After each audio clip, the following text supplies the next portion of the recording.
99 வருஷமா நடக்கிற எக்ஸ்பெரிமெண்ட். பிச்சுன்ற பொருளே பார்க்க சாலிட் மாதிரி இருக்குமா. ஆனா டாக்டர் தாமஸ் என்ன சொல்றாருன்னா இது வந்து லிக்விட் அப்படின்றாரு. யோ என்னையா சுத்தில வச்சு அடிச்சா உடையுது, இது எப்படியா லிக்விட் ஆகும் அப்படின்னு கேட்டிருக்காங்க. இப்ப பாருங்க ஆண்டி அப்படின்னு சொல்லிட்டு அவர் ஒரு எக்ஸ்பெரிமெண்ட் ஆரம்பிக்கிறார். ஒரு ஃபனல் எடுத்து அதுக்குள்ள பிச்சுன்ற பொருளை ஊத்திட்டு வெயிட் பண்றாங்க.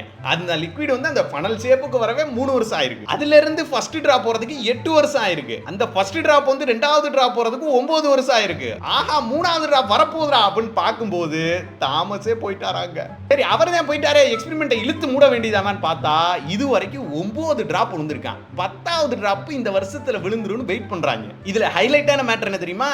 இது வரைக்கும் அது ஒரு டிராப் விழுந்து யாருமே பார்த்தது இல்லையா. மொத்தம் 5 டிராப் 50 வருஷத்துக்கு ஒரு பையன் அதை கண்டுக்கலையா. 6வது டிராப் விழுந்ததுக்கு அப்புறம் தான் பார்த்திருக்காங்க. 7வது டிராப் காபி வாங்க போன கேப்ல விழுந்துருச்சான். 8வது டிராப்புக்கு வெப்கேம்லாம் வச்சிருக்காங்க. கரெக்டா அந்த டிராப் உள்ள போற நேரத்துல வெப்கேம் ரிப்பேர் ஆகி போச்சாங்க.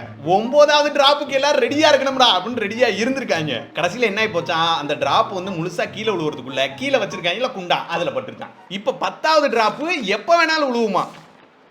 என்ன பாக்குறீங்க? 10வது டிராப் விழுந்த அப்புறம் சொல்றேங்க.